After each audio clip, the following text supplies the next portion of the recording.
Anumre no nsia abogana de shimamba me mamuni na dwuma makwaba.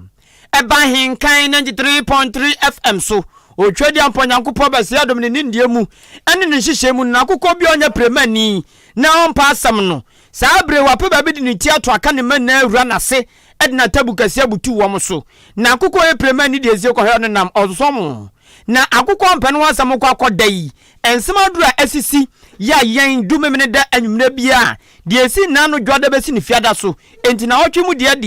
eye de esi nanu ehini mebosome ne da etoso aduonum yensa de besi ne da etoso aduonum so ene asa so ne so a meje ba beso mo se anwumre no nsia akan kase ya tudin over the week kase na de obetie bi na watwe mu ya esisi ya yesan boso ama wo ebi ene se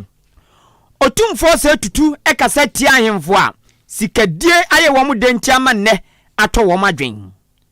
suhum okrase hene nso esre ne maburu se endubone no womu nyaanum na ano aye dendodo ewo ne mpatem achim aduasa hene ebo controller and accountant general abaso ewo ade bia wa frase eyama ne kro no onumnyafo kojo pon kroma de betu dwa se empenfo odwane aban no fa adwen fa Ghana ho no womu agyenhye bia tuma womu de beyema Ghana yesika sam no agina ye pa edom kuma wo Ghana mrashab je fie se Water River Authority for yemfra sentichi bi ne anya hwehwemu ewa ade a wo maye ewa kosumo dam ne ho no sanso ena Friends of Kennedy a wonwo achimo dan ne potem kan se Kennedy Japan ama breaking the 8 no NPP ntum na wo nkoda Koko board kwanchefo panyini de baba tu dwa se akuafo dan nyoma bia di wo kuayo mu a ha adwen papa pancho besre se wo mo hwe enyan na mfasomdwe emra sanso ene na watwum nsem bia bete ene se Mami Frida Prempe e ka se nsu a ye kɔ be ho e wakosomo nsamso no ana impotem ye na soma etu adehye bebre adiawu no ye mfasobo no ema adehye a eteben saa dam no wo mo na yesa bibiani anwia so bekwa emra hye bidwani ebe ka se onu wasie dollar agu ono mo ye ode ba be ma delegate enam so ama NPP pani ba ko ekasa tiai achim da ebeto dwa se enchekura prepaid meters no ye ba be frasie enya bi ebiem de obati ya na watwum ye boss so ene se abanka chipani owo achimansa mansinu mu ene Brim Central Municipal Assembly kabom ekotwi somefo bi anim woniye bi a wo mo dynadi Food and Drugs Authority so ekochi ndro bi a wo mo ton kwati kwan so enam so wo mo kokochi enkrofo bi ho wei ene afoforo bi ena hinu me bosom ne da toso aduonum yensa di besi ne da toso aduonum so ye bobo so ewa Ahenkan Kasiebo a enema me ne da over the week kase me san abeti so edi amon me di aseda wampam aseda soko deede wa kona to so babu no wasi achim da dwom ene achima bobu dwom kodigwa Emma Jubilee Hospital ene Ahenkan March Foundation yakoya doye wonmo so ebo asomasene ewusika fam kai na fo adwenkyere fa 0533898915 text message and WhatsApp making kan amon kai say Facebook live on so mi dam yo po ena me bia ho no momode aso bedi machi ewa Ahenkan 93.3 FM na do adwenkyere to no wa share uwia no like making kan ni na kai biom so say kasie ni de ene nuham ne mu dinti Information centers buru aduonum kwa aduosia ebi ayo chenenti information center ya osewuru akwasie wo krom ko sam e wachima chance God first e wachim betnase ewurade na ye wachima preku dimpa ene mempa asem e wachim asene adwempa information center oginanko German North buno mantemu kan nyame information center e wachim ache krom David ba e wachim kodokumi osono e wachim isem Yeni da so na Ewurade e wachim krobo se de Yesu tumi ye what Jesus can do e wachim jaha aguna twafo information center e wachim abenase Peace Information Center wachim batabi eno se one information center wachim anyinase e yadom e wakeka no krobo tokua e wachim odumase Chidom Information Center wachim adubiase somnyame worship God e wachim chirimenken na Pia Information Center onyankoma se die kingdom come e wa poli zevo Achim okumani abuabu aka abonhwa eyekro na womu ni na information center baako echi radio womu abiema ma edukade nimpotem ni na womu so efa kase live avufro bi kika ho muni na nase enkoma mo na afi me free ensem na se me din edi kwaku enin kusi buadum afi nsem no ni mfrase ani ni nkyeremu ani Ahenkan FM wate wasum na watwe mu asantehene otumfo se tutu edi tuja na watwe mu kan se ye wo ahemfo bi Ghana anu se ya wo madwuma a ewo so mo hwemu ye no wo mo hwemu nye ena wo mama sika edi wo mani mu kan entonyin bo no abekọ ne krom life nko a achi hunu onyini mu a otumi nante a na ne nantabo ochendabo onye hute obetumi tena zo mfia duonum 20 years oka so mu akonta ontumi mu akonta bia obetumi tena zo mfia duasa oka so mu akonta nchempunto ode aba kro mu a ontumi njire obetumi tena zo mfia du oka so mu akonta ontumi mu ezanzo no mu otisu waye wanya somdwe mfinhyanum eno atwe manzo zo finhyanum entimpunto de enina adwumukura na weni na echi no se ayefo no bebre Ghana anum si a sikadie edi wo manim kan ena ahye wo space azido mu hu baabia no ena sikadie edi wo manim kan eno nam so motumfo se tutu asantehene ekasa tia asane ye ne se enya depa nti obesre pa ono yo hene na onimde oyama ne man ena onimde afufuro bi nso ye nti ne saso nti o fasa akonya weso aka kire wonom se obesre pa se enuma udo bia ekoso enuma bia wo mu dan na di ewo mpatam wonom no wo mu hwe enyai na otumfo se tutu edi nsema udo bebre atutu dwa na okansema udo bebre na edifa nneoma udo bia na ahemfo bi dan na di ewo mpatam wonom na ne saso nti yentie de odi tudwa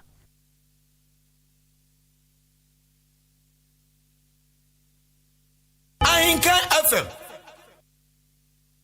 Ahenkan FM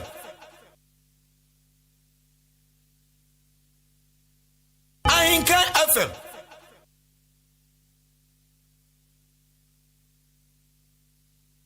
Ahenkan FM okay yegusu yantutu ya senke yensabeka otumfo se tutu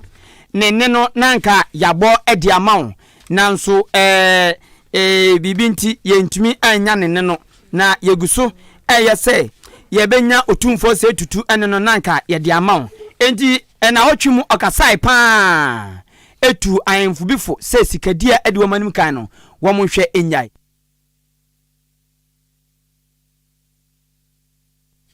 ena odisanse moni na etudwa na mentoa mensam so enkomaniman suhum okrase hene ede adesrede ekoma ne mabuna wo kro no ni na se wo mo hwe entu omonfo papa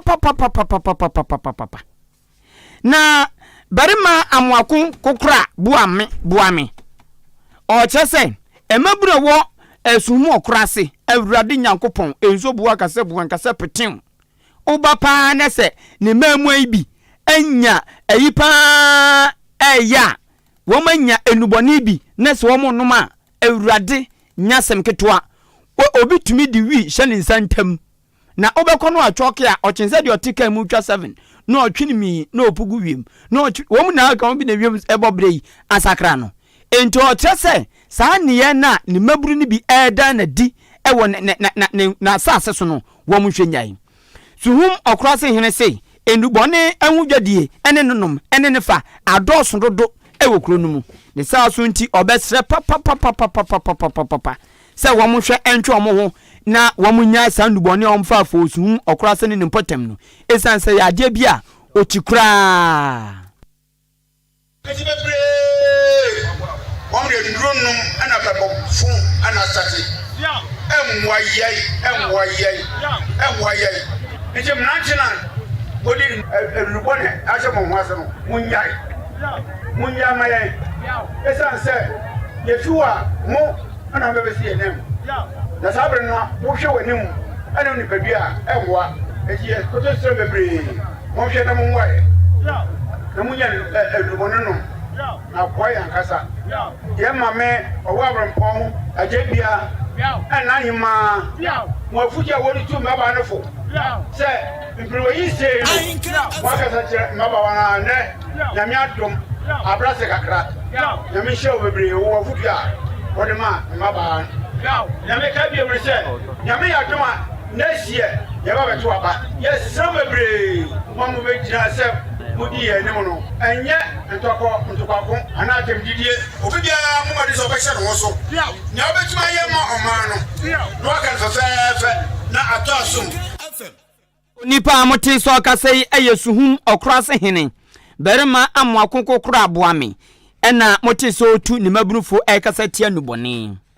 na otwemu ya so ohene wo achimaduasa e Obrim South District e wa Premantem mu osaberema abrokwa jampim ya otoso enan ebo controller and accountant general of Ghana oru akwasi kwani busompim ofiri achimso aduro de hye the whole Ghana abadwumafo ni na ono kase wada timuntwo nyane a obi na obenya na katua na emo kase wasori obi amagi a asi Yesu Kristo ocha bodu obi abatene de na owura yi peso be yamra hyebdwani e wachimso aduro abeto ampeso so na ne saso ntinam so amwo so no papa onye na adwin so oba ba pretty dibre no ni wafrase abua ne manfo dada na wasan koye foforo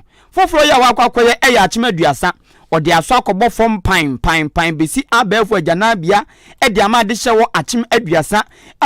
de wombe koto so ayomu ye maako dunsia 16 ena oye de ama omo abefo dio enya tingon we nam so ama ohene owo achim aduasa osaberima abrokwa ebo control and accountant general abaso papa se na janabia eni kronumu ehwoden na dada bia esuon ma na omokoso na nye kra ntisene oso oba besi abefo de mu a e de ama ni kro na onyankropon onhira no onipa udidi de yedan ya se uja na ehia nso se ubenya baby papa nye se baby akeke tiwe ade ba ko a ehia ye janambia a controller no se na daroma o se obeboa ni enya janambia aseda na de manu gidi se onipa osum gan man na se we controller na we buy photo sample penia asudi kasipa na daoso nso onya break akrabo ni manfo na o hiade na oso bababo ya seda mi manfo so gidi se ni obeye ama on so o mani beso na onso di aseda ni kabia ama ndi ebe kan se ebe na baso na se bebre na nyamenshira no yedena se bebre nyamenshira no. Thank you very much, God bless you. Onipa amote so kasei eye ohina owo achim aduasa osaberima abrokwa jampim ye otoso 9 ena na ebo controller and accountant general of Ghana oru akwasi kwani busompim ewa janan a obesi ama ni crew enu achi achim aduasa fo nso ede ena senen tontom ekoma controller and accountant general se enyina na omokoso na ehu papa ti se nei obesi bidia unyankropon hia no toilet ni bola omo tutu egu ya hanu mo say basa enye ba bi ne yakọ toilet nti yenso ade na mo be ye na ye me de pa se mo ba be ye sa ade ne wo mantam ha ye wa ha ye bele pa ntontom ni ade nyina wi ye e wa ha ye ni tidaye asema me ka chen se nyame nhira no e de urade ase ni anyu nyam kese ya wo hye ye e se se tie fi kura ni ni naso ahowo aye be kuro mo aye nye ba bi ahowo ne wo ho na obi aba ofie ma me pa cho me nye ba bi nko ba bi so yesi ebi ofie ha bene enye fre na egu ye no ase tra ne se wonto ne kwanem no ma na hoden na busade bia wo pe bia so emrem enu onyam hye ne abato ya ye hye ye wonni nkunim na ahoden eni nyansa won fa mre duasa kuro ye ne ye bompa ya ma no he toilet ya se ya e ho na first ni ije na wo ne ne ya toilet na ga obewura so no a obekọ mu no utimi ni wakom na ze crash and try o try abebo apim wama ati so mo kasa dasi yade hye bia e wachim aduasa me to amensem so so for do enkra na obama nema aban information minister osanso emra hyewdwani emade hye wo fo asa yerebi abeto ampeso aso onumnyamfo kodwo pon kroma edi tudwa na wotwe mu se eku a ene aban ana mampani na nadoda nkwakufu ado tenase efa adwen hu kwan a omde Ghana befa so amoman atuhwa na ade hye wom asomadwo mu na mobia ani agi sanse ewiasi ne abrabo ayegbo obi apem ko nenim enti aban bia so ni so ade hunu ni se odi mpunto ni yedie ni asomdwo ni odo ebeba ni krom na mpanifu ane Ghana mampani na nadoda nkwakufu ado the first gentleman of the land etnase fa adwen efa Ghana ho no broni beka se cabinet ozi wo makwa akohia afantotua ye nhyehye ehunu kwan a won pesom de fa so a ebema Ghana esika sema ato apeno asan gina waka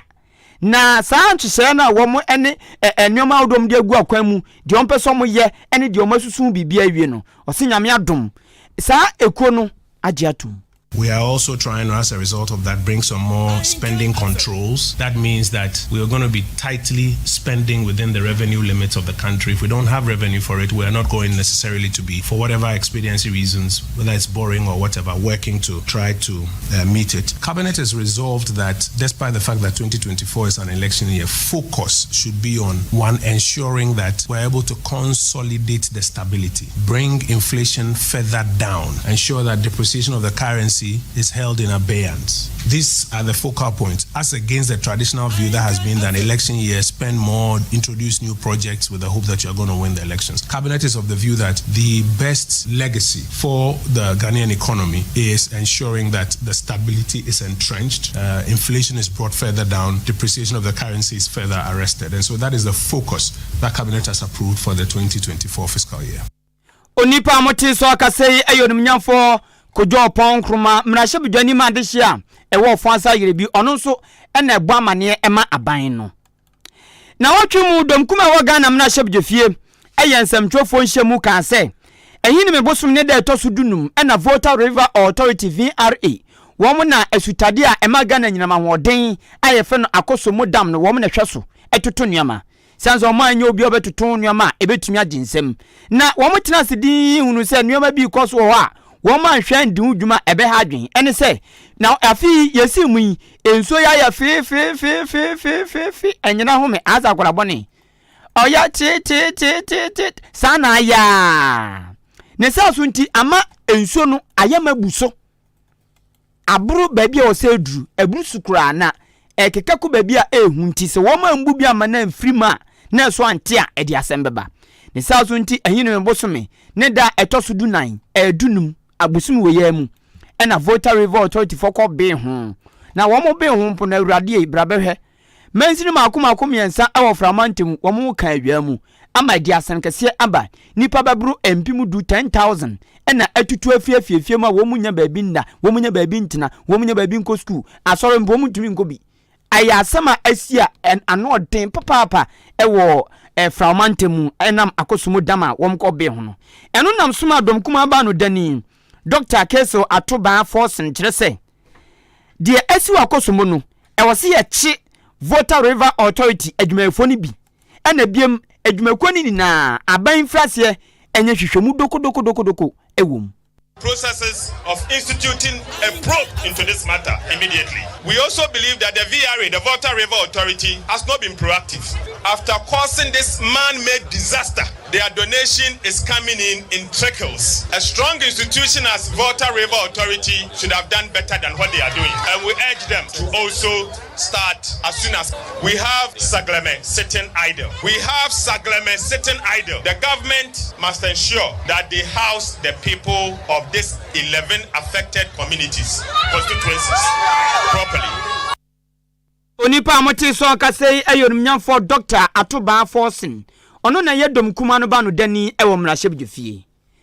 enane na watwe showdown wokokoso ewo achim odan abeto ampeso aso ofansa yerebi asenema so akroso mansin no achim swaduro ene achiase mansin no womni na ba behyiae ewo achim da eye showdown work na showdown so de the whole Ghana obi anim se eyonumnyamfo Kennedy Japan na nyamianum ni kronie na ntohui ekoso ema dom epu bai pa na so onumnyafo Kennedy Japan nankasa antumi anyiniti na no nam so ma Friends of Ken ewa achimoda wo mu convener ani dindi Kofi asie dududo na fe no righteous man or the two just say owura Kennedy Japan wo matu di nachi tizade sabi obi onwenam do na hu brebo na no ho pem ozo mo ho pem ewa Kennedy Japan esan say wo mu nim de papa no betumi aye wo mu nim de waye pen and wo mu nim de oba insakre obetumi de aba enti wo manya ne mugidie pa na se de Ghana aye den aye hye aye nwono no wo mugidi se owura Kennedy Japan ono ne ba obeje Ghana enu nti ena wo matu edi nachi no na me hwe se de papa no ahonkeka ene se de owote mama nipa na oye nipa bia oturi nipa obi a oni bie wo bi o no hwe se ono onhwe obi a wame usu akora prosem emabu ahu hia no enti sa nipa we e position we ya me $1 million kura se me de support no na me so me de boa no na otimi boa emabu no mu ni bi no obi ni wan se di kura de tabi obi so le no po baba sika afiri me nche na se papa we ya wo hu mabro we no so oba no be president ya ono anya president kura wo ya ni o ma bebre no so be president hwede nipa yo ka o si me ba me dwene wo ho me dwene wa woni bi ho enti se me obi o ka so dwene obi oni bi ho odafo obi page wa so le se papa we ka se ya ese yesu etudi ni eti na sikale yo obi kura gudama ye kwose sabe support na woti na ni so ade hu na owo no etimi bam convener Emma Friends of Ken Achimodan Kofi Asiedu adodo na fen righteous man enen na watwe nsem ode tudwa e wo showdown wo kwekọ so Achimodan no eno no kwanchefo panyin oda Ghana kokoboda no Owura Joseph Boahin edudi atudwa se ebiri bi atwam na mo de Ghana koko ekọ Japan akoton na ma na nyasika ne de aba sanse ye mfidi e de sakra koko ani ye ni bi na nso koko na buye so se tam na ya adwen so se de bia ebete e de akobi ma so akoton enti na no mo tibi ya wo ma boaboa no kama ye de ekọ eye koko a ya boaboa no firi asanta atoma menti ofonsa yirebi ya boaboa no firi akwatikrom adekrom adenchensu koko a ya boaboa no firi aduasa ya boaboa no firi nsu afua enkura wodo ehye nkron kitinkiti mu Ghana ni na no ekoshiam wonkran na aban no so soa de kɔ aburuchire sanse ndu sa abre no na wo koko kwani na wo nkron kiti wo che ka wie ton so kɔtɔn agye ne hye na ɔde abayɛ mpuntuduma de sa so nti mmiri bi ɔmo de bi kɔ Japan so mo kɔ akɔtɔn hwan wɔm du no ma China Japan fo no hwe mo nim di se kam ka san kumba shuru patas yoreko yoreko bi no good no good ei na sembeni na fi de Ghana fo ni atutu akomisem wɔm se koko ni nye adenti a wɔm se eyi eduro bi wo koko no mu a wɔm ye test no se wɔm de bibi se nipa ndi a emmoa no enu nti Japan for no can say dabi we don't like it send it back yan fa nko yachi ama mpampa ye koko ne de ko se nke ekoton no Japan for anto wɔm san pam ye ze fa nko sanse eduro bi wo ma ye fa no 24D sa 24D no wɔm se wɔm na som de bibi se nipa ndi a emmoa nipadua no eno nam soma kokobod panyin wo Ghana Owura Joseph Boahin edu kire se ne saaso nti wo mu so ye nhwehwemu a wo mu hu se kokokuafo na de oha weni na aba sanzo kwani bi wono ma eduro bia no akoto na odi bo kokoso eduro bia no akoto na odi bo asase na se osi nduro bi wono ma odi bo mfudie ana odi bo wura so a eno nom kwa asase nim na ekwa asase nim nso a se eduro no kom ekofa koko no mu mani dinyi enti wo ya den a ebi bebam enti sandro a akoko akuafo bi tototon basa no ose wo mo paso mo hwantwe mo emfrim anya san de bia de beko engrofo yi wo bepam yen san say yen yeni mfidie de sakrani. In effect, the weedicides destroy the soil and hinder decomposition. So you realize that most of the farms are being destroyed. The soils are being destroyed just because of the use of weedicide. And then the weedicide had 2,4-D. 2,4-D is a chemical which shouldn't appear in any cocoa bean. But when they use weedicide, the cocoa tree is so sensitive that it's able to absorb some of these chemicals, that the 2,4-D. And we have sent cocoa to Japan, which have been rejected in the past, all because of 2,4-D. And it's a weedicide which causes the 2,4-D. That's why we don't want to see any cocoa farm with weedicide. What wasum onipa moti so kase ye kwanchefo panyina oda Ghana kokoboda no Owura Joseph Boahin edu first vice chairman Emma NPP amanyoko no ewo bibia ni anwea so bekwai abeto ampeso aso eyo Owura Anthony Twum berima na otwumo kasatia ni MP papa twi nanim se wiase se kokroma fa so betbo mama so a yenso enfarisi ade aduro be fam so osine mra hyebdwani onimnyamfo Alfred Obembo aten wanfere ama wabebia wo mama so na ne sa so nti wom so de aduro be kam papa na de mra hyebdwani koye ni na ne se enane na wotwemianu atwam ana na wotwba ko atwam no MP be kan se ono no prime minister eba so a womu beto abayi womu ekoprim na ship de fie akonya no ono no mpa so de oye seten MP na so wasie dollars Ghana ye sika no ose anu animonyam nim emunye du enti wakosesa na ko dollars en wasie na onipa bi obayi ni ti obeka so obepre sa akonya no obibia ni anwa so bekwai no oni ni besie ni papa na nipa kro no na adwen so obecheska ono so becheska abro osi nipa ni 100 million obeyi abro 100 million nipa ni 200 million obeyi abro 200 million odebema delegate no mato aba no ama no eno na owura Anthony Chumberima first vice chairman wo bibia ni anwea so bekwa kire say saa sam na MP ni bekan wagu party nanim ase papa na wagu party no so na enya de pa e wo se wo mkasetia ya no abepe na num asema kama manse nyina na gana me nyina te se ono de waboa no ho sika pa obecha man kofo no mato aba man de wagu party no ndi so obi so gba no se ne wa mam sika men so mento a so obi anto a na yekoya na eba ndi party ne de ona bo afred obi mbo ate wagu no ndi se mo se mbe din na mo nka hwe na mbeta ho de a ye ndi ye ka kire mo se party ko position so mo no ye mo ona bo afred obi mbo ate nko an ye nya national executives because omo ye ne hwe han na oma oye ne ma oye no so omo pe bibi nka no say party na nyo na dia wo obetwe obinum ana mpuatwa no so doso bibia me wosika ma bobra me wosika so obi amfa ne chance nko nfi nko die dwanini e party na ye obetwe say na ya di sit no dadada wo mo di wanu kan obi bia na kura ni wa oni obi anya asema na ogya bedwom ka asem a de yune kase ante say dia party sisia no ode ade so abenya yekom na ye bend na yetimi ayisa o hawo ye fro wano no onipa amoti so akasei eye first vice chairman ma NPP amanyoko no e obibia ni anwea so bekwai abeton peso so owura Anthony Chumberima na otwemu ebeto odwa se achimoda ebehu adewofro e wanyinima hoden ho na ebe na nyinima hoden mu a se woni mita untumi mfa light endi dwuma ye mpenempo sanze sa bebo maneka mita no e na de o yusu bia ekan na bosumi du a watuaka na sa meters a uyusua busumi dua no akotua ka no eno ne efen post paid meter sezi achimuda yebeyini ni na afri ho ne ya de prepaid meter ba eno ne efen wantua wundi koko wura se wantwa wunyusu aze phone credit ya o ya phone call ne se oni credit a wanto bia untumi nye enti prepaid meter nsa na tie uto credit ni guso ne se san o light be dum uto bi guso a ebe so sa prepaid meter yase bi board de etete kra ne se o mafrase abubo bi nanso no de yemfi ani nko hu ntie ntumi nuwa danse we nam so ama engineer Emma Achim Odan District ECG engineer Maxwell esa de tudwa se ampa eba so life e wa Achim dan na obasepa se ba no mo ba no ana agbo no mbebo prepaid meters no ose adehye wo Achim dan mu ye nipa papa na osepa se nkakra munya botre ebiri bi bedu a afi prepaid nya ye ni beje ho na ose nso se adwumafo no ECG adwumafo no ba so mo bebo prepaid meters no ofia mo hwe na mo anka se ntwa yo mo cheche mpabo anka kraka bi ye yusu meter betutu prepaid aba na de cheche ne papa no na atade fia ozo osremo kasetwie atemdidie entokwa mamo ne omonku sesia yedi prepaid abai bibi fufu biara na ehonti ase no na insipi papa na learning stage enya eguso esua na yenim se yebeti ase ye na yedi dijuma mana boye mana ye mfasode amaye ejuma ani efiefie ni bibia yedi electricity bia gidi se prepaid die kwan fufu bi amaya ebema yetumi akora sani yesi yusu ye power no ma ayemfaso de bebre de abra odamai engineer Maxwell esa ono ni panyini pon oda ECG ni ewo Achim Odan District ne kire se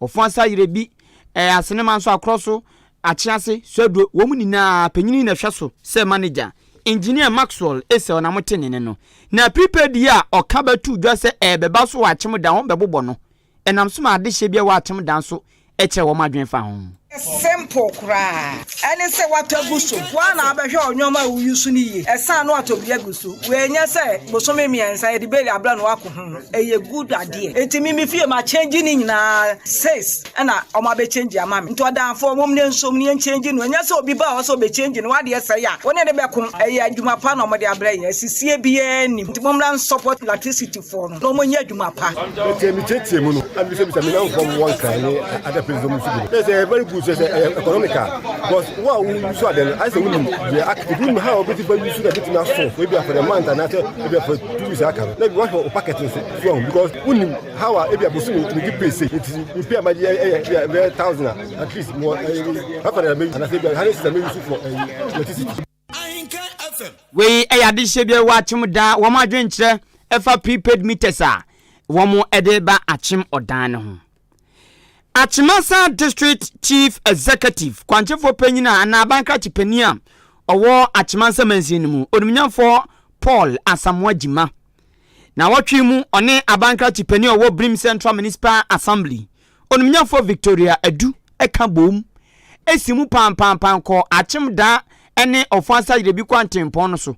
na baabi a wom koi eye achim odan so mills ufri odan kro no mu na wo yese ufri wako yi odan square sa kwantempon so honum kakra bi no baabi a Dukes filling station no foforo no wo no ho a nanim pepepe so mefo bi honum eye adwuma na ogoye se de omoye honum gbodobodo pa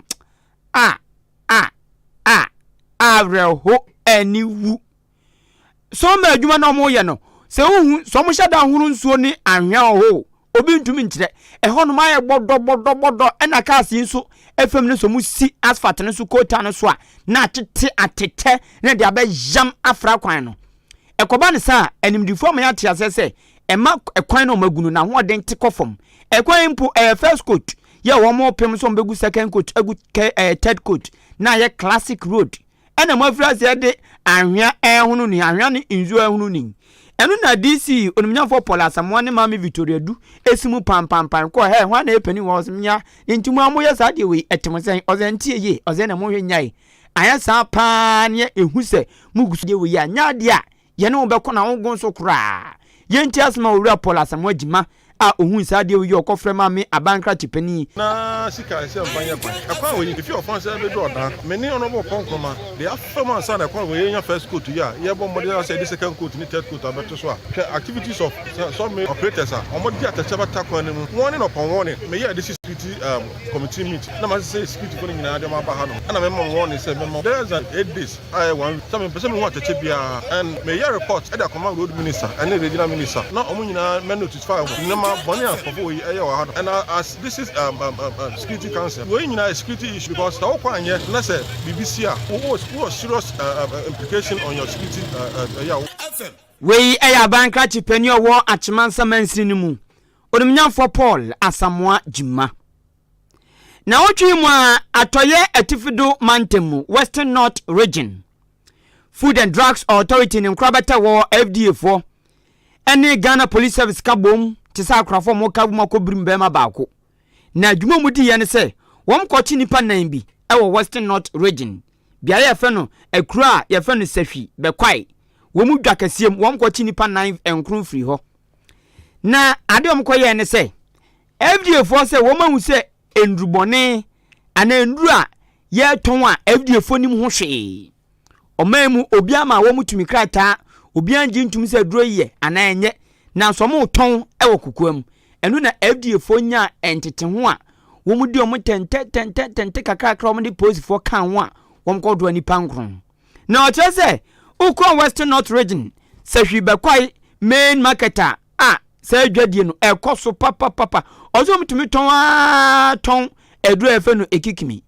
wo mo via duro bi ekikimi na obi ton osiwe to na so de fa to ase a de fa soro na ebebobo ebe nome ampa no de nem na nkofo to oso to na de sra obema ho a ebe tenten kese kama na ampa no de nem no mo ton video phone mu ho hwe oso to na de fo ani ase be se chinchanjo no so ato no de ye nani ase oso to odi fo anim a wani pimples na be jira kura ampa no de nem na nkofo to osiwe woto na de fafa osisi a ebe ma osisi na me makom na yefuna ya tra tu beko na papa bi nafu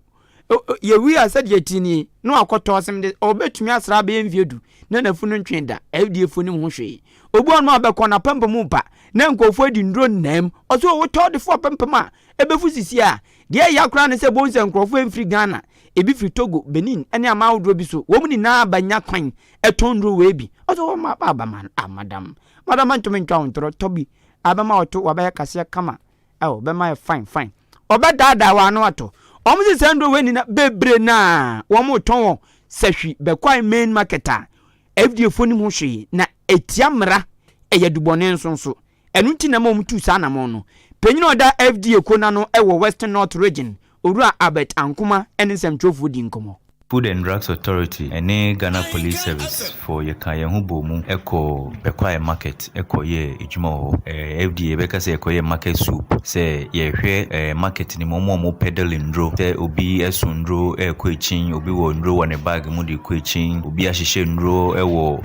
market onomo in the open air ton near the idea ye we no mina no na ya arrest your muina say achichi o muina yesanso Echo kohwe so say the obi ton product dia ndro FDA and register ya and no police for from the regional police command any food and drugs authority kan yehuboma ye ko bekwa ekoye say adwuma no a bomodin echechecheche omo to ton sa ndra horo bebree FDA engine to mu yeni mu ho hwe ya na omo tonton ho no no yenwie adwuma no from time I dey koye adwuma ho no na yenya nipa be 9 ebinum ton ndro ebinum so ton ha no omo friend say kikimi no yenya ebinum so omo tonton sa nema ni bi egigimi no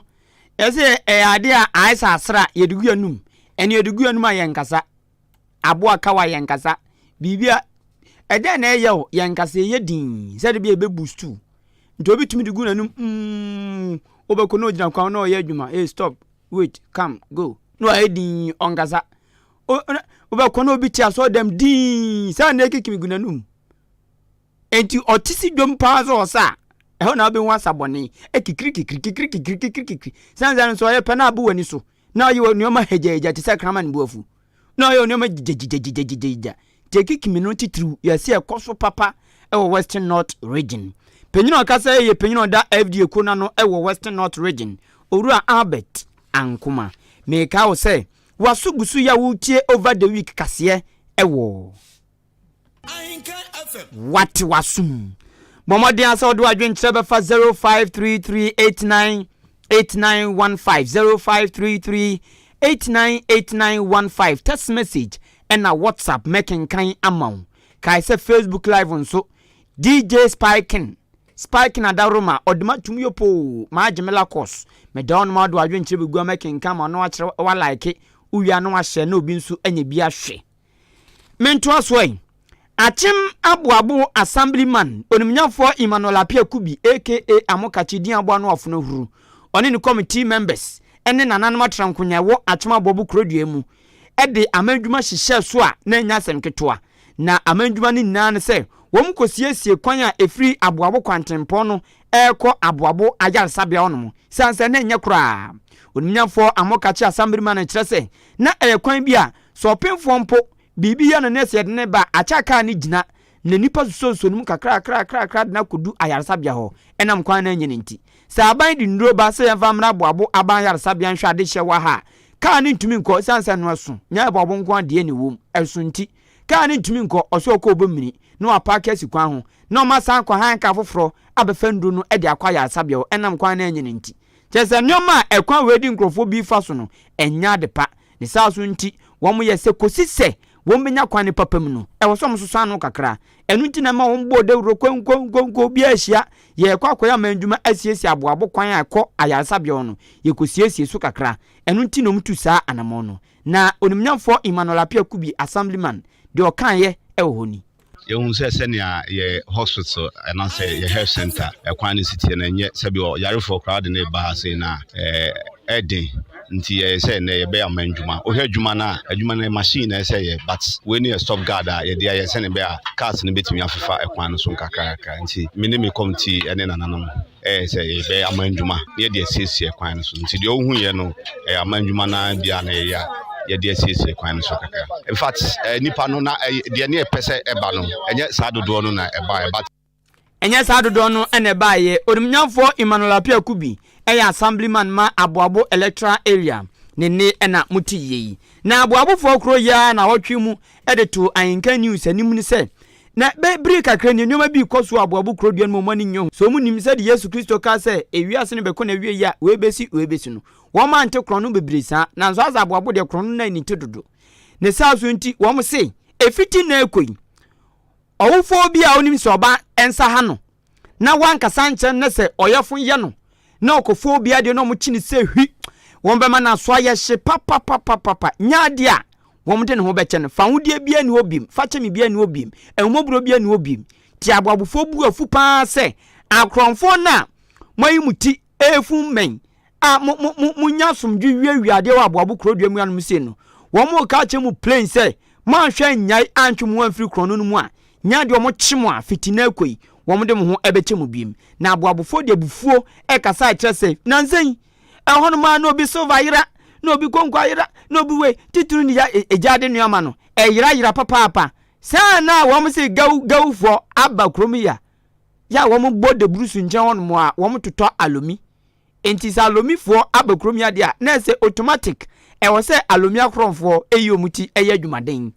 enti ama silver ani de eke kan ne yira no koso papa wo mu wia papa enam so abobofo bi kan se sa gaw sa himfo za gangan sa himfo na aba aboabo de brusu nchen wo mo ben park ne pesa kasaka parka wo mo totɔ alumino wo mani nyi wo ho ba ko ba ekwan no kro mo te kro mama kwan no ayetan enti muntu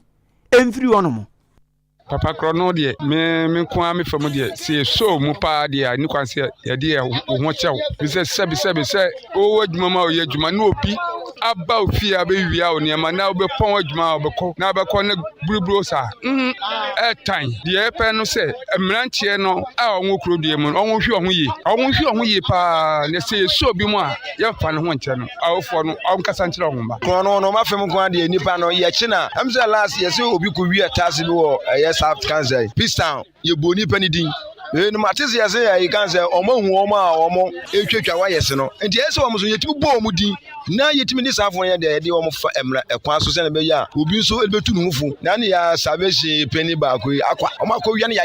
ya si ya chi obi a omo ni din ne nipa na fa na fa emra kwan so ye chi wa ye nya o manisem ye fa nko police station ni ye nko twe wa so na o kira bi no nya sa de ne bi prom ha kro no sem no nyame ni krom ha no empanifo na em wo ha no ase inform ho nanso omo create omo se omo ye mpanifo krom ha sesi ahwe kroi yesi kroi etra ne nipa bonifo ye den bem eni sesi ya no empanifo form na nsi form na fe omo mekwan na gawofo no abetra bobo gato na amanfo service ni that say sesi kro america say ebisi baabi a yaji enane 5 days yaji ahomache 3 so ho yaji niema no that say emunu service ni ade ni ti nyina esi ho sesi ya aho ya amanfo dia okoton ama wom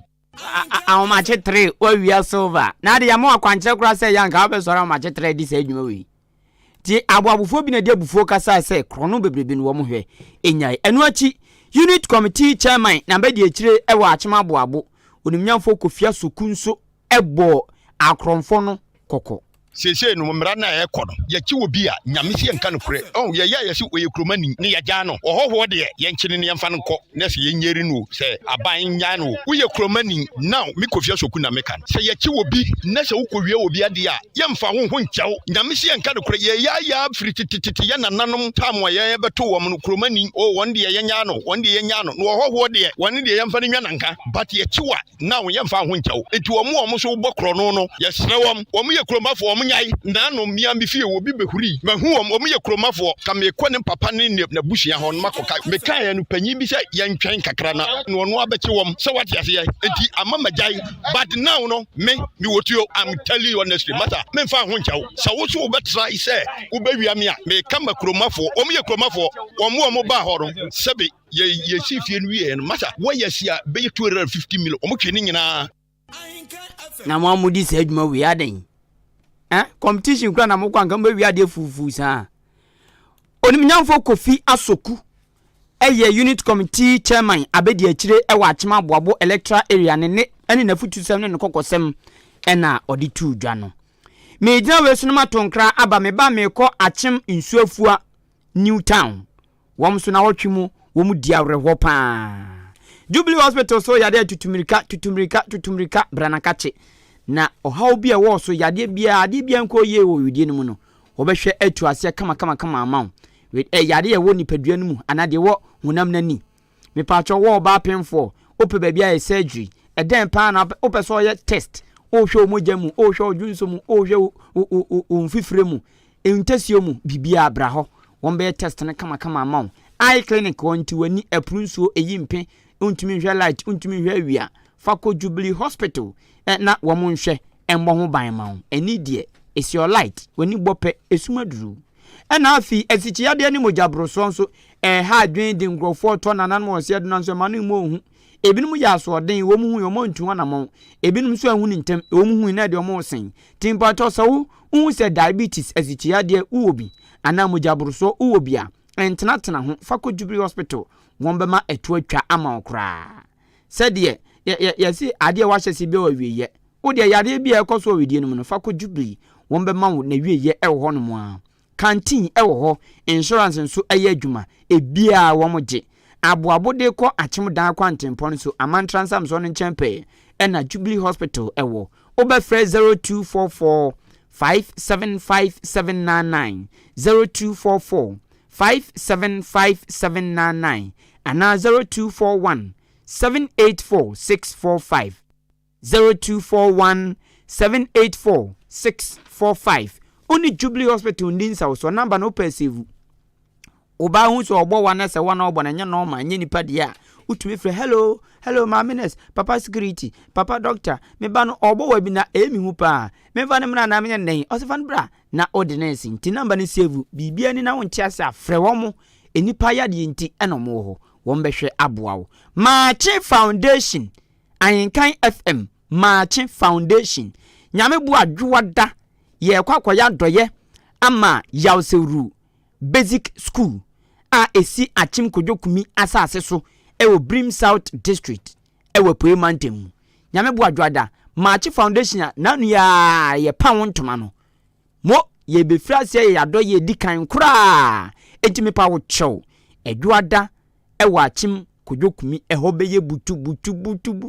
kodokumi fo mo ho ye ho munyina ye mra na ye ba mo mra ye ba pa enti ye koye donation dikan kura Marching Foundation enam mo am donate na mo sampa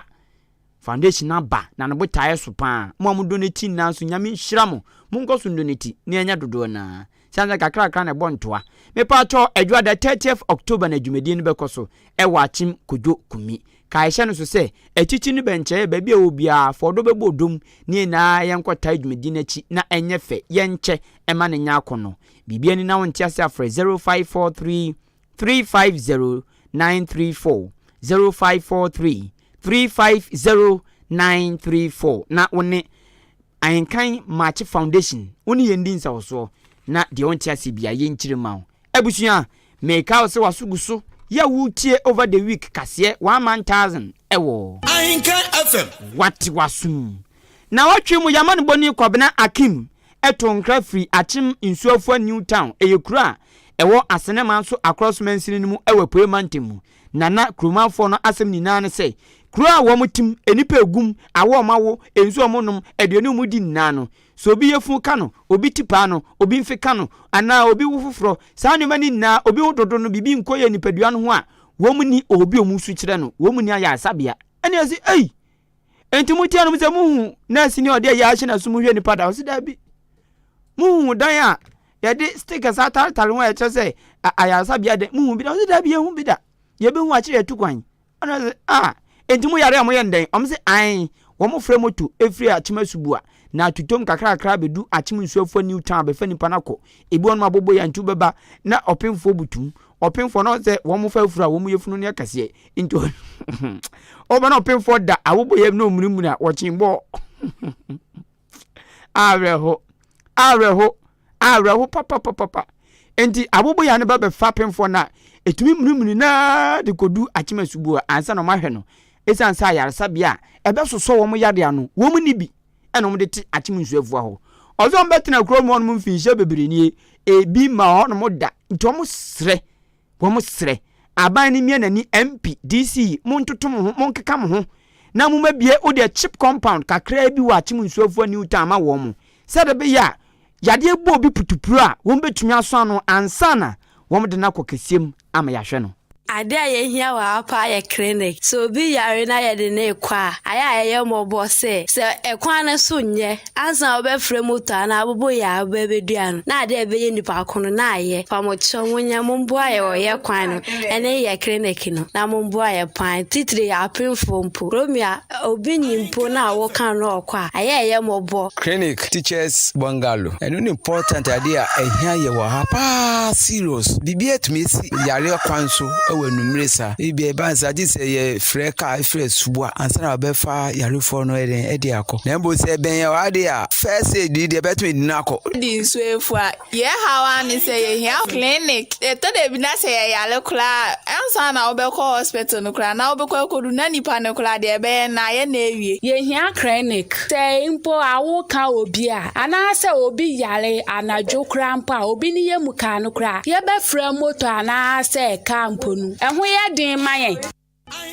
Aw, awreho, wei ayachim insuafo new town for awreho semam de tuja na wotwimu. Yamad boni kwabena akim ena to nkrai emayen. Na wotwimu yanso anwasem bi si wo mfimfim mantemu. Kura ye fa no asen pra so e wasen north mensi no mu. Ene se abamu bi a owo SHS 3 ani dindi Godfred Nelson dodo na fa ne pa kwasie na nso age so ye miamenie pa kwasi. Wanya mfie dunkru 19 years. Na nesisim aso wakahe enti utu no volunteer ena wafafa ma na ode akofa abayiwa bi onya mfinhia dunsia 16 years and dinde Esther na 16 years mpira wo mo twi 16 19 ena adedadeda saa wakwakwanyem abayiwa no na onyem no ena mu na yese wombeyi akoda nagu wombeyi abortion pa kwasi wo mo de adura ka na sei wo mo de adura ka na sei wo mo de adura ka na sei ena so ko di enya no mra na ehwe nipa ban kro otete yesa no wo mu wo akoda yi a na fam akumakudu ntem 10 days year old baby ena pa kosi yese wo waba wo shafrum a wonyiye mbo no a honya den ye de adura kan wa wanyi waba chat fasasi so twenyen na ye de be ye odia ena wo mu yeso mu de ayi endro ye de bo ko ayi mfo so yi we decide o odbema kwada no ampampa ene o se ye yuna ye yiwo ye funum na so amfia waba asase so aka mi na wo ena pa kwasi de we decide bi kogu feeding bottle mu tini maame no kodware odu gu feeding bottle mu ma kwada yi onum na na osu afia kwada ne kikem kai ne maame hu adekro opie ba ya pa kwasi a wanya 19 years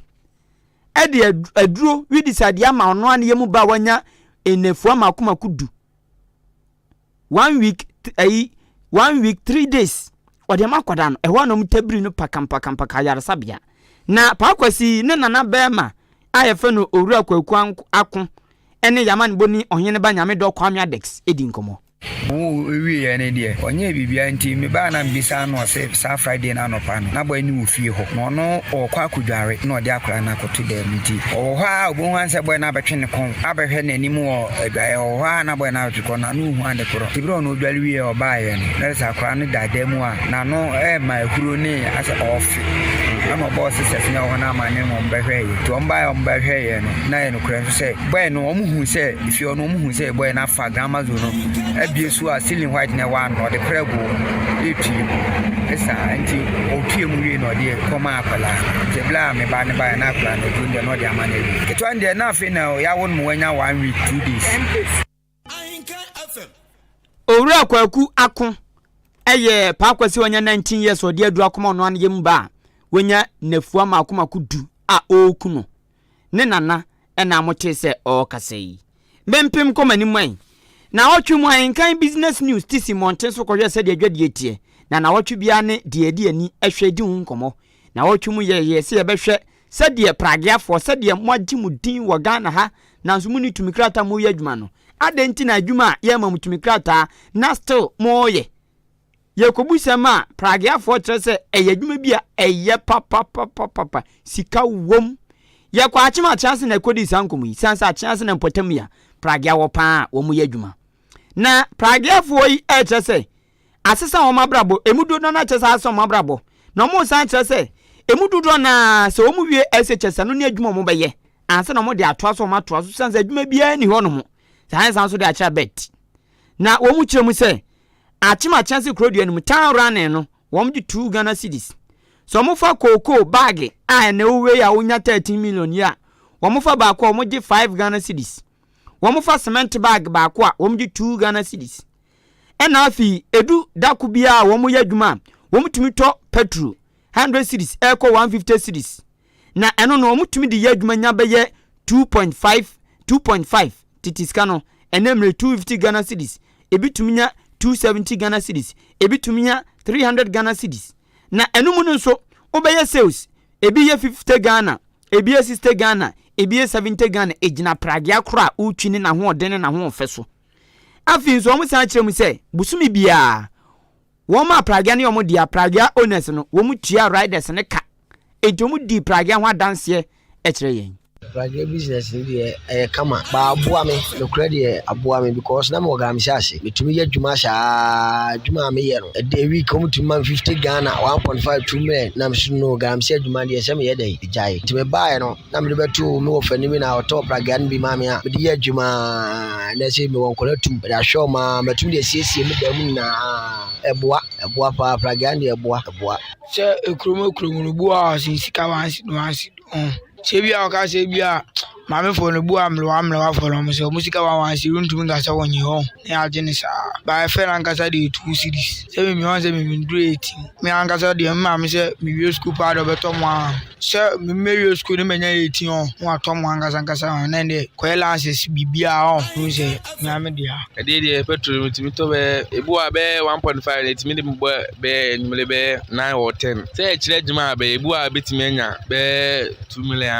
ade be fa no menya 2 million ade fans we waboka be say 1.5 Pragya riders ye wo achemache ase ena di pragya wa dance kire yen e wo business news so emu nsem ena medi asomo no eha ena mede anwumre no nsia kan kase ya tuni over the week no ebesi na memfa omanfa dwenkyere ba kumenu a aba bi ento asoma wo me ko Facebook live ankuma foster se odi frofonsa yirebi osina me bo ochena na woda nyankopon ensure no ankasa ho wanhyira ho ana ho na be hyira wo ai nemum yenso ye hyira wo pan isanse wo tie pa follow ye pa adwenpa ginanko osi kase no eye live ewo adwenpa information center se dem din kan tin ho kire wo no ewo ginanko jama north bono region osi FDA fo wo mu hwe ye pa wo mu hwe ye pa ewo information centers a wo mu promote herbal medicine enya registered enti oka chefde fo se mummo mani na na munya dwuma wo information centers no so wo ma tunto edu ma che mo mani panda ya jo pani aya me na maban entu de beto so to na nya dwuma mi gina fo sika bra na beti me san de ama obekom onitumi krata na oton duru no enti adwen passe ono di free ginanko jama not FDA for some ye operation na monyan information center so moti so bia ba so ton aduro pe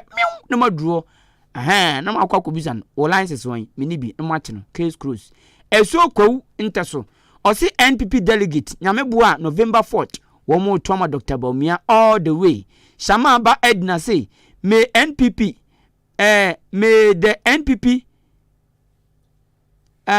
okay or part of my NPP diene amani hunu coming 2024 amen esuo kwu asan de aba maboso dada oyibo bo atindi fi atwema nyire behi ewo kumase o se Dr. Baumia ade kwatere kwazi wana Dr. Baumia Dr. engana obebon Dr. Baumia nti wani mra so no wa typing be 7 ti oyibo bo atindi Dr. Baumia wa dance ho skills no Pedro wa Madina Cruz also ohweme life and clay ewo Indianapolis Kumasi Tanoso Kesben Junction ehoni main location aseme nkoso nya dwuma den kase na no den emu so dewu yebua Prince Fosha Wally osi aka superstar na on monitor news ni papa eye best news makanya mana ye ne depa life and clear ewo Tanoso Star Junction medasi Apia Samuel enzo say good evening my super duper uncle or say thanks for your good work or share my life every western hey the roskins uchi pa ufri a chance ukokumase ofri kumase wako western region hey heno uncle fe kick me ni bio na ho ye say kick me opa onu so ne de ode ba ye eno no wenzo see me din the charity me wo asene osi ochia yen ni na ene Madam Dora ochia Madam Dora inti charity ena de message we free achimase ne ebai we say Ahenkan news eye tasty ankasa pia okwakumu apia fo moni adwuma Osin chia sonko koma incoming assemblyman achim asini odumase onumnyamfo Domina Richard aka teacher asinifo ni na nim bakope ene de adwenkyere wei ebai when say good evening kwaku wo bo aduma nwumre papa enwe do am radio nso ayede o say oye incoming assemblyman ewo anyinam biani ene adakuma electoral area na o ka kire mabunu ana ade hye wo say monto aba no emma no eze de emabunu kwa ne poye mpa kokora mesimi ni assemblyman bia asembesi oba kofre no no ada awokora de no hopo ne sasa boraba wei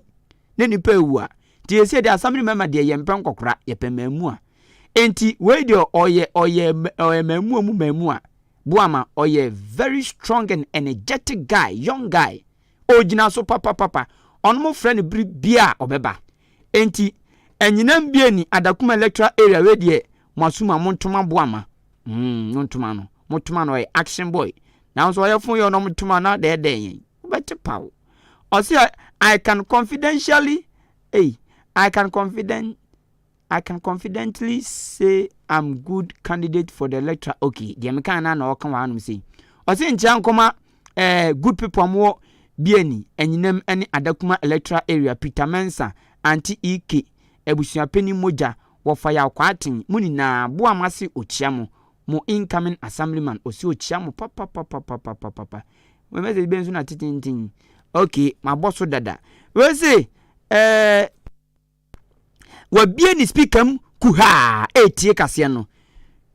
Gabi Joe na di message we eba me de adwenkyere na si me de asi me ko mame ntia inspector Maxo Owusupoku achem dan na wo firi Afukenya so ne ho kani madam Bonsu Constable Bansi police voguma udru oye superman Bansi o achem wanchi o police ni Nyankopon nso anwumre me chia opa any post vonka CK love nso anwumre me chia papa mindi si na mako na yaw o ye organizer the whole town organizer for na abado bia beda no nkwato so oje dan yo oso sa time ni na nkrofo type pai ti na yaw o bompa ye nso 24/7 utie anwumre enchi ankoma ho nyame nhira me dia si me kona de aka to aso me producer eye nana akua adepa ono ne produce me spiking kafra spiking ono nso enadim ko Facebook live ene YouTube